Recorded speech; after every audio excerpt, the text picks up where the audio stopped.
بسم اللہ الرحمن الرحیم۔ السلام علیکم ورحمۃ اللہ وبرکاتہ۔ فکر و خبر اسٹوڈیو سے آج کی تازہ ترین خبروں کو لے کر میں سید احمدیات ندوی۔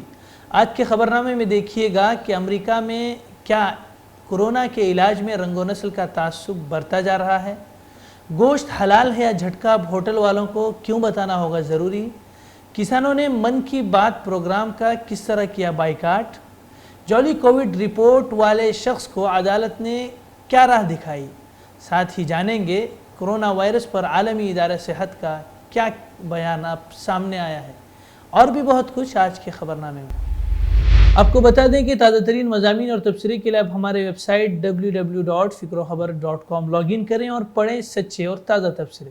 لنک ڈسکرپشن میں ملے گی۔ ان خبروں کی تفصیلات پر نظر کرنے سے پہلے ہم آپ سے گزارش کریں گے کہ اگر آپ نے ہمارے چینل کو سبسکرائب نہیں کیا ہے تو ضرور سبسکرائب کریں۔ بڑھتے ہیں پہلی خبر کی طرف۔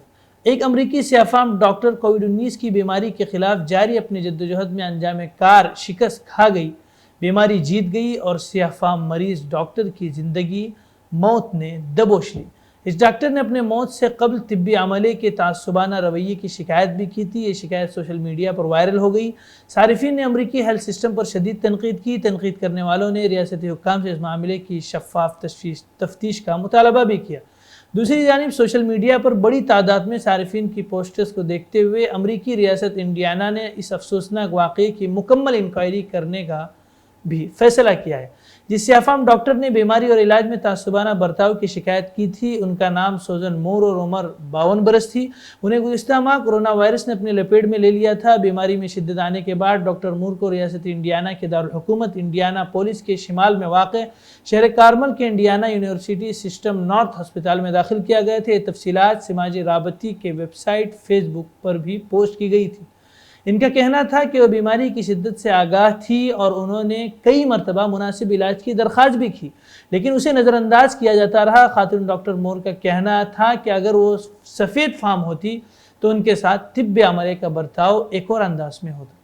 ڈاکٹر سوزن مور کو 7 دسمبر کے روز کارمل کے نارتھ ہسپتال سے کہہ کر فارغ کر دیا گیا کہ اب انہیں مزید علاج کی ضرورت نہیں ہے۔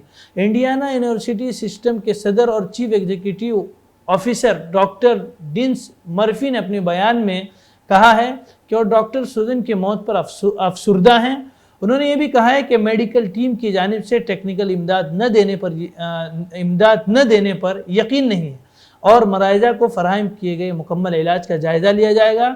ڈاکٹر مرفی نے واضح کیا کہ تعصب کے ہر پہلو پر تأدیبی اقدام کیا جائے گا۔ بڑھتے ہیں دوسری خبر کی طرف۔ دہلی پولیس نے اسپیشل سیل کے ملازمین کو ڈیوٹی میں خلل ڈالنے کے الزام میں وکیل محمود پراچا کے خلاف کیس درج کیا ہے۔ افسران کے مطابق پولیس نے جمعرات کے روز وکیل محمود پراچا کے آفس کی تلاشی لینی پہنچی تھی۔ یہ تلاشی دہلی کے اسپیشل سیل نے عدالت کی منظوری ملنے کے بعد کی تھی۔ اسپیشل سیل کے ارکان نے الزام عائد کیا کہ وکیل محمود پراچا اور ان کے ساتھی نے نظام الدین مشرق میں ان کے گھر کی تلاشی کے دوران ان کے کام میں دشواری پیدا کی اور بدسلوکی کی۔ پولیس نے بتایا کہ دہلی کے حضرت نظام الدین تھانہ میں پراچا کے متعلقہ دفعات کے تحت کیس درج کیا گیا ہے۔ پولیس معاملے کی جانچ کر رہی ہے۔ خیال رہے کہ دہلی فسادات میں ملزمین کی جانب سے اہم وکیل محمود پراچا ہیں، جنہوں نے نظام الدین ویسٹ میں اپنا آفس بنا رکھا ہے۔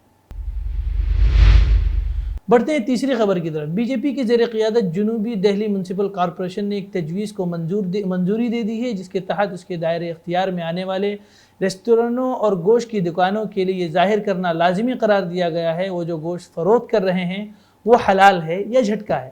جمعرات کو اسٹینڈنگ کمیٹی نے اس تجویز کو پاس کیا تھا اور اب اسے حتمی منظوری کے لیے جنوبی دہلی میونسپل کارپوریشن ہاؤس بھیجا جائے گا، جہاں بی جے پی کو اکثریت حاصل ہے۔ اس میں کہا گیا ہے کہ سکھ اور ہندو مذہب میں حلال کھانا حرام اور مذہب کے خلاف ہے۔ قرارداد میں کہا گیا ہے کہ لہٰذا کمیٹی یہ فیصلہ کرتی ہے کہ ہدایت ریستورانوں اور گوشت کی دکانوں کو دی جائے گی کہ فروخت اور پیش کیے جانے والے گوشت کے بارے میں لازمی طور پر لکھا جائے کہ یہاں حلال یا جھٹکا گوشت دستیاب ہے۔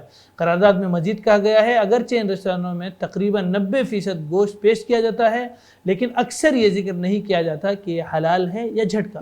گوشت کی دکانوں میں بھی اس کا کوئی فرق نہیں کیا جاتا۔ اس سے قبل اس طرح کی تجویز ایسٹ دہلی کے میونسپل کارپوریشن نے بھی 2018 میں منظور کی۔ بڑھتے ہیں چوتھی خبر کی طرف۔ پاپولر فرنٹ آف انڈیا کے جنرل سیکریٹری انیس احمد نے میڈیا کو جاری اپنے ایک بیان میں کہا ہے کہ ای ڈی تنظیم کے خلاف جھوٹا بیان دے کر عدالت کو گمراہ کرنے کی کوشش کر رہی ہے۔ مزید ان کا یہ بھی کہنا ہے کہ کیرلا کی عدالت میں طالب علم لیڈر کے اے رؤوف شریف کی حراست بڑھانے کے لیے دی گئی درخواست میں ای ڈی نے پاپولر فرنٹ آف انڈیا کے بینک کھاتوں میں 100 کروڑ روپے آنے کا الزام عائد کیا ہے۔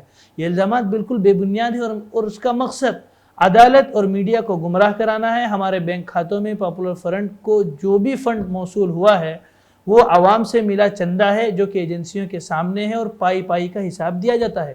حال ہی میں ہوئی ای ڈی کی کارروائی نے عوام کے غصے کو مشتعل کرنے کا کام کیا تھا، جس سے تاثر قائم ہوتا ہے کہ ہر اس فرد اور تنظیم کے پیچھے پڑنا ای ڈی کا عام معمول بن گیا ہے جنہیں سنگھ پریوار ناپسند کرتا ہے۔ بڑھتے ہیں 5ویں خبر کی طرف۔ جمعے کو کسانوں سے خطاب کے دوران وزیر اعظم کے اشارے کے بعد بھی کہ حکومت کا قوانین کو منسوخ کرنے کا کوئی ارادہ نہیں ہے، دہلی کی سرحدوں پر خیمہ کسان پیچھے ہٹنے یا ہار ماننے کے لیے تیار نہیں ہیں۔ سنیچر کو پھٹکار دیوس منانے کے ساتھ ہی 40 کسان یونینوں کی مشترکہ تنظیم نے بات چیت کی بحالی کا فیصلہ کیا اور اس کے لیے 29 دسمبر کی تاریخ کی پیشکش کرتے ہوئے مطالبہ کیا ہے کہ بات چیت کے ایجنڈے میں قوانین کی منسوخی کو بھی شامل کیا جائے۔ وہیں آج کسانوں نے وزیر اعظم مودی کے من کی بات پروگرام کے دوران تھالی بجا کر تینوں زرعی قوانین کے خلاف اپنا احتجاج درج کروایا اور یہ حکومت کو پیغام دیا کہ اب وزیر اعظم کو اپنی سنانے کی بجائے کسانوں کی بات سن کر اس پر غور کرنا چاہیے۔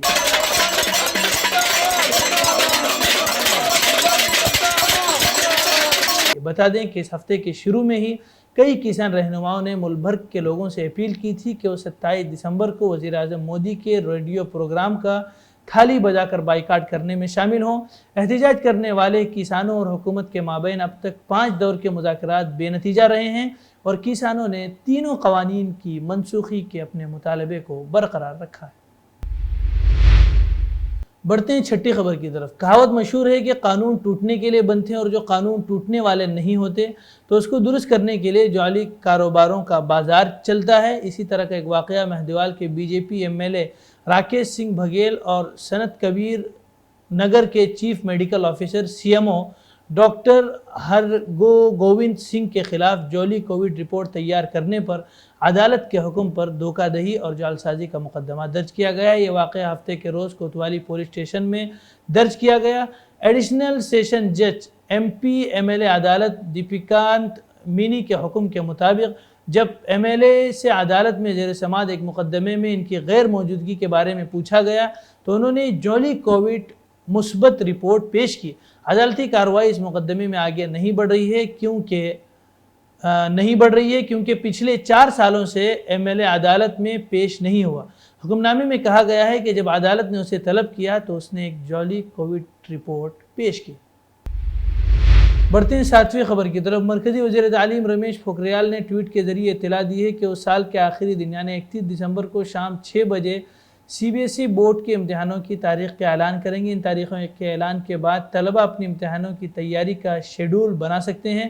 واضح رہے مرکزی وزیر تعلیم پہلے ہی اعلان کر چکے ہیں کہ C B S E board کے امتحانات آن لائن نہیں ہوں گے اور نارمل طریقے سے جیسے امتحانات ہوتے رہے ہیں ویسے ہی ہوں گے۔ رمیش پوکھریال نے واضح کر دیا ہے کہ کیونکہ تمام طلبہ کے پاس فون، کمپیوٹر، انٹرنیٹ اور بجلی کی سہولیات نہیں ہیں اس لیے امتحانات اسکولوں میں پہلے کی طرح ہی ہوں گے۔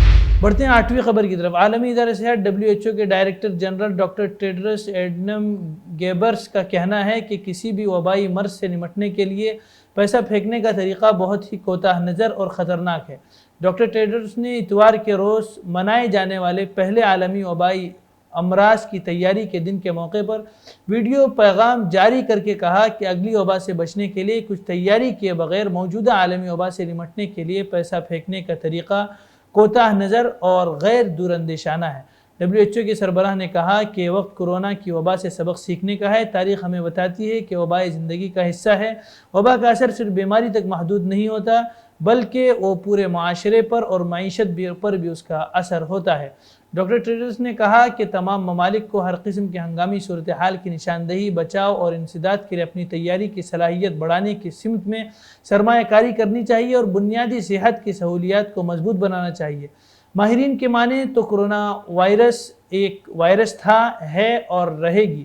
جس طرح اس سے پہلے جو وائرس بھی دنیا میں آئے وہ انسانوں کے ساتھ ہی ہے، البتہ اب وہ وائرس اس لیے اثر انداز نہیں ہو رہا ہے کیونکہ انسانوں کے اندر اللہ تعالیٰ وہ مدافعاتی قوت پیدا کرتے ہیں جس سے وہ وائرس اپنا اثر نہیں دکھاتا۔ بڑھتے ہیں نئی خبر کی طرف۔ دبئی کی سپریم کمیٹی برائے کرائسس اور ڈیزاسٹر مینجمنٹ نے نئے سال کے آغاز پر کرونا وائرس کو پھیلنے سے روکنے کے لیے 30 سے زیادہ افراد کے جمع ہونے کے اجتماعات پر پابندی عائد کر دی ہے۔ کمیٹی نے گزشتہ روز ایک بیان میں کہا ہے کہ جو کوئی اس پابندی کی خلاف ورزی کا مرتکب ہوگا اور تقریب یا اجتماع منعقد کرے گا اس پر 50,000 درہم یعنی $13,000 جرمانہ عائد کیا جائے گا، اور ایسی کسی تقریب میں شرکت کرنے والے ہر فرد کو 15,000 درہم $4,000 جرمانہ عائد کیا جائے گا۔ کمیٹی کا کہنا ہے کہ اجتماعات پر پابندی کی خلاف ورزی کرنے والوں کے خلاف چھاپہ مار کارروائیاں کی جائیں گی۔ کمیٹی نے وضاحت کی ہے کہ 30 سے کم افراد کے کسی ایک جگہ اکٹھا ہونے کی صورت میں ہر فرد کے لیے 4 مربع فٹ کا رقبہ مختص ہونا چاہیے۔ بڑھتے ہیں 10ویں خبر کی طرف۔ ریاست کرناٹک میں آج گرام پنچایت پولنگ کا دوسرا مرحلہ پائے تکمیل کو پہنچا۔ صبح 7 بجے شروع ہونے والی یہ ووٹنگ شام 5 بجے تک جاری رہی اور 2,709 گرام پنچایتوں کے 39,378 نشستوں کے لیے 1,05,000 امیدواروں کی قسمت بیلٹ باکس میں بند ہو گئی، جس کا نتیجہ 30 دسمبر کو آئے گا۔ اطلاعات کے مطابق دوسرے مرحلے میں انتخابات 43,291 نشستوں کے لیے ہونے والے تھے اور مجموعی طور پر 1,47,337 امیدواروں نے کاغذات نامزدگی داخل کیے تھے۔ 216 نشستوں کے لیے نامزدگی داخل نہیں کی گئی، جبکہ 39,546 کاغذات درست تھے۔ محتاط اندازے کے مطابق 1,40,65,775 ووٹروں نے اپنا حق رائے دہی استعمال کیا۔ الیکشن کمیشن نے 20,728 پولنگ بوتھ کا نظم کیا تھا اور انتخابی ڈیوٹی کے لیے تقریباً 24,368 عملے نے اپنی خدمت انجام دی۔ پولیس نے انتخابات کے پرامن انعقاد کے لیے سیکورٹی کے وسیع انتظامات کیے۔ انتخابی ڈیوٹی پر 80,000 پولیس اہلکاروں کو تعینات کیا گیا تھا۔ اس کے علاوہ 9,083 ہوم گارڈز اور 5,246 پولیس کانسٹیبل بھی زیر تربیت رہے۔ نیز سیکٹر میں گشت کے لیے 1,540 موبائل ٹیمیں تیار تھیں، جن کے لیے 918 اضافی گاڑیاں فراہم کی گئیں۔ خبرنامے میں اتنا ہی، اجازت دیجیے۔ والسلام علیکم ورحمۃ اللہ وبرکاتہ۔